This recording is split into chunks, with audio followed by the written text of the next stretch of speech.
ನಿಧಿಯನ್ನ ಸರ್ಕಾರ ಕೊಟ್ಟಿದ್ಯಾಕೆ ಅಲ್ಲಿನ ಗ್ರಾಮಸ್ಥರು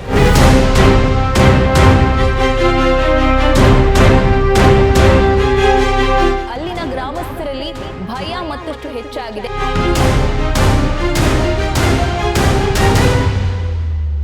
ಈ ಬಗ್ಗೆ ವಿಜ್ಞಾನ ಏನ್ ಹೇಳುತ್ತೆ?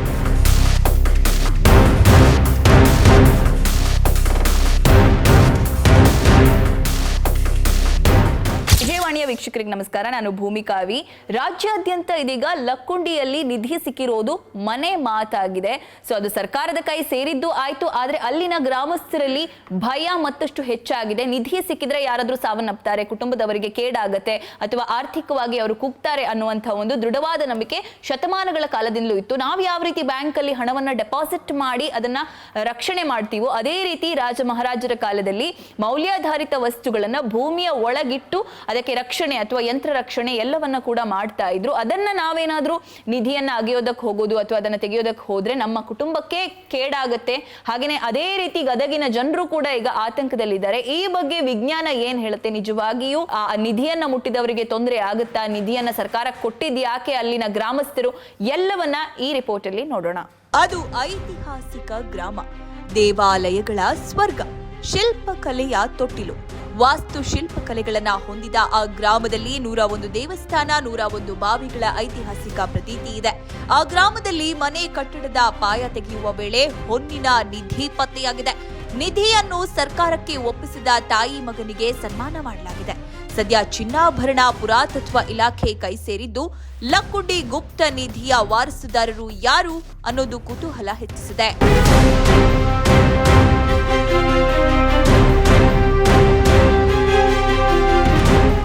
ಅಷ್ಟಕ್ಕೂ ಈ ಚಿನ್ನವನ್ನ ಇಟ್ಟುಕೊಳ್ಳದೆ ಸರ್ಕಾರಕ್ಕೆ ಕೊಟ್ಟಿದ್ಯಾಕೆ ಅನ್ನೋ ವಿಚಾರದ ಬಗ್ಗೆ ಹಲವಾರು ತಜ್ಞರು ಈ ಕುರಿತು ತಮ್ಮ ಅಭಿಪ್ರಾಯಗಳನ್ನ ವ್ಯಕ್ತಪಡಿಸಿದ್ರು. ಇದೀಗ ನಿಧಿಯ ಹಿಂದಿರುವ ರಹಸ್ಯವನ್ನ ಮಹಿಳೆಯೊಬ್ಬರು ಬಿಚ್ಚಿಟ್ಟಿದ್ದಾರೆ. ಈ ಹಿಂದೆ ಇಲ್ಲಿನ ಗ್ರಾಮಸ್ಥರಲ್ಲಿ ಮನೆಯೊಳಗೆ ನಿಧಿ ಸಿಕ್ಕರೆ ಇಟ್ಟುಕೊಳ್ಳಬಾರದೆಂಬ ನಂಬಿಕೆ ಇತ್ತಂತೆ. ಈ ಮೂಢನಂಬಿಕೆ ಏನು? ಭಾರತೀಯ ಹಿಂದೂ ಪುರಾಣ ಮತ್ತು ಜಾನಪದ ಕಥೆಗಳಲ್ಲಿ ನಾಗಗಳು ನಿಧಿ ಅಥವಾ ಸಂಪತ್ತನ್ನ ಕಾಪಾಡುವವರೆಂದು ನಂಬಲಾಗಿದೆ. ನಾಗಗಳು ಭೂಗತ ಲೋಕದಲ್ಲಿ ವಾಸಿಸುತ್ತವೆ ಮತ್ತು ಗುಪ್ತ ನಿಧಿಗಳನ್ನು ರಕ್ಷಿಸುತ್ತವೆ ಎಂಬ ನಂಬಿಕೆ ಇದೆ. ಉದಾಹರಣೆಗೆ ವರಾಹ ಸಂಹಿತೆಯಂತಹ ಗ್ರಂಥಗಳಲ್ಲಿ ಬಿಳಿ ಬಣ್ಣದ ಸರ್ಪಗಳು ನಿಧಿಗಳನ್ನ ಕಾಪಾಡುತ್ತವೆ ಎಂದು ಹೇಳಲಾಗಿದೆ.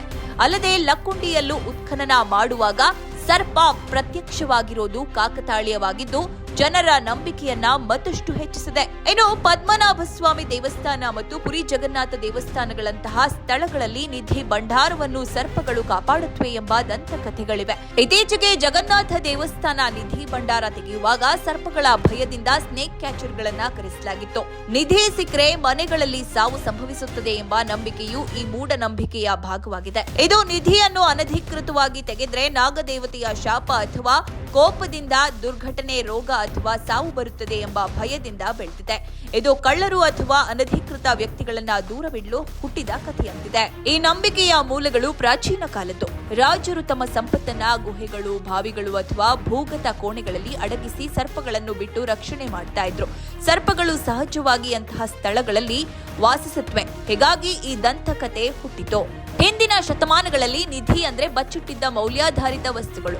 ಹೇಗೆ ನಾವು ಬ್ಯಾಂಕ್ನಲ್ಲಿ ಹಣವನ್ನ ಡೆಪಾಸಿಟ್ ಮಾಡುತ್ತೇವೋ ಅದೇ ರೀತಿ ಭೂಮಿಯೊಳಗೆ ಡೆಪಾಸಿಟ್ ಮಾಡಿ ಅದಕ್ಕೆ ರಕ್ಷಣೆ ಹಾಕಿರ್ತಾರೆ. ನಿಧಿ ಇಟ್ಟ ಬಳಿಕ ಅದು ಇನ್ನೂ 10 ಅಡಿ ಒಳಗೆ ಕುಸಿದಿರತ್ತೆ. ಈ ಹಿಂದೆ ಇಲ್ಲಿ ಚಿನ್ನದ ನಿಧಿ ಸಿಕ್ಕ ಕೆಲವು ಕುಟುಂಬಗಳು ಅದನ್ನು ತಮ್ಮ ಮನೆಯೊಳಗೆ ತೆಗೆದುಕೊಂಡ ನಂತರ ಅವುಗಳ ಸದಸ್ಯರು ಹುಚ್ಚು ಹಿಡಿಯುವುದು, ಆರ್ಥಿಕ ಸಂಕಷ್ಟ ಎದುರಿಸುವುದು ಮತ್ತು ಅಂತಿಮವಾಗಿ ಇಡೀ ಕುಟುಂಬ ನಾಶವಾದಂತಹ ಘಟನೆಗಳು ನಡೆದಿವೆ. ಮನೆಯಲ್ಲೊಬ್ರು ರಕ್ತಕಾರಿ ಸಾಯುವುದು ಎಲ್ಲವೂ ಆಗಿದೆ. ಹಾಗಾಗಿ ಈಗ ಸಿಕ್ಕಿರುವ ನಿಧಿಯನ್ನ ತಾಯಿ ಮಗ ಮನೆಯಲ್ಲಿಯೇ ಇಟ್ಟುಕೊಂಡ್ರೆ ಅದೇ ಗತಿ ಬರಬಹುದೆಂದು ಮಹಿಳೆ ಹೇಳಿದ್ದಾರೆ. ಇನ್ನು ನಿಧಿ ಆಸೆಗೆ ಮಾಂತ್ರಿಕ ವಿದ್ಯೆಯಲ್ಲಿ ಬಲಿಗಳು ನಡೆಯುತ್ತವೆ. ಅಲ್ಲದೆ ನಿಧಿಯ ರಕ್ಷಣೆಗಾಗಿ ನಾಗಬಂಧವನ್ನು ಮಾಡುತ್ತಾರೆ.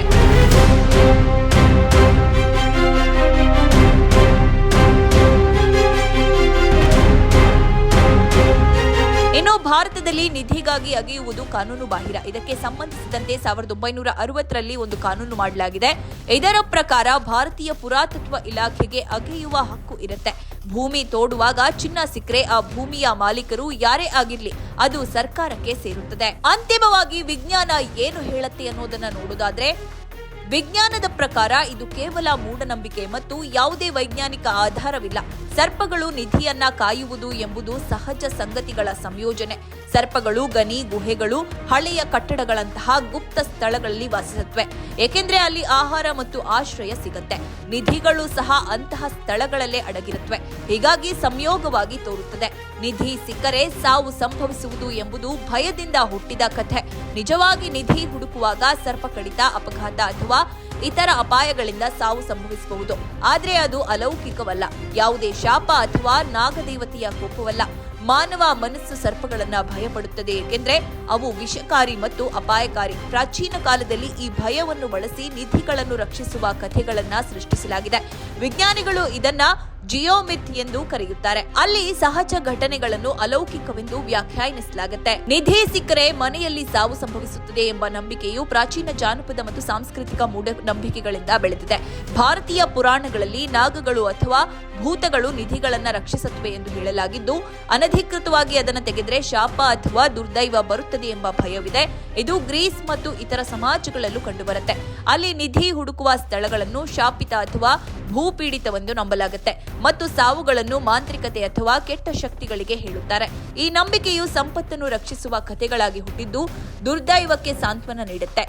ವಿಜ್ಞಾನದ ಪ್ರಕಾರ ಈ ಮೂಢನಂಬಿಕೆಗೆ ಯಾವುದೇ ಆಧಾರವಿಲ್ಲ. ಸಾವುಗಳು ಸಹಜ ಮತ್ತು ವೈಜ್ಞಾನಿಕ ಕಾರಣಗಳಿಂದ ಸಂಭವಿಸುತ್ತೆ. ನಿಧಿ ಹುಡುಕುವಾಗ ಭೂಗತ ಸ್ಥಳಗಳಲ್ಲಿ ಕಾರ್ಬನ್ ಮೊನಾಕ್ಸೈಡ್ ಅಥವಾ ಮಿಥೇನ್ನಂತಹ ವಿಷಕಾರಿ ಗ್ಯಾಸ್ಗಳು ಸಂಗ್ರಹವಾಗಿ ಉಸಿರು ಕಟ್ಟುವಿಕೆ ಅಥವಾ ಸಾವು ಉಂಟು ಮಾಡಬಹುದು. ಇದು ಪ್ರಾಚೀನ ಗುಹೆಗಳು ಅಥವಾ ಕಂದಕಗಳಲ್ಲಿ ಸಾಮಾನ್ಯ. ಇನ್ನು ಸಣ್ಣ ಸಮುದಾಯಗಳಲ್ಲಿ ಸಾವುಗಳನ್ನ ಇತರರ ಮಾಂತ್ರಿಕತೆಗೆ ಹೇಳುವುದು ಸಾಮಾನ್ಯ. ಆದ್ರೆ ವಿಜ್ಞಾನವು ಇದನ್ನ ಭಯದಿಂದ ಹುಟ್ಟಿದ ಕಥೆಗಳೆಂದು ಹೇಳುತ್ತೆ. ಸಾರಾಂಶವಾಗಿ, ನಿಧಿ ಸಿಕ್ಕರೆ ಸಾವು ಸಂಭವಿಸುವುದು ಕೇವಲ ಸಂಯೋಗ ಅಥವಾ ಅಪಾಯದಿಂದ ಅಲ್ಲ, ಅಲೌಕಿಕವಲ್ಲ. ನೋ ಉತ್ಪ್ರೇಕ್ಷೆ, ನೋ ಊಹಾಪೋಹ. ತಾಜಾ ಸುದ್ದಿ, ನಿಖರ ಮಾಹಿತಿಗೆ ಬ್ರೌಸ್ ಮಾಡಿ ವಿಜಯವಾಣಿ.net. QR ಕೋಡ್ ಸ್ಕ್ಯಾನ್ ಮಾಡಿ ಆಪ್ ಡೌನ್ಲೋಡ್ ಮಾಡಿಕೊಳ್ಳಿ.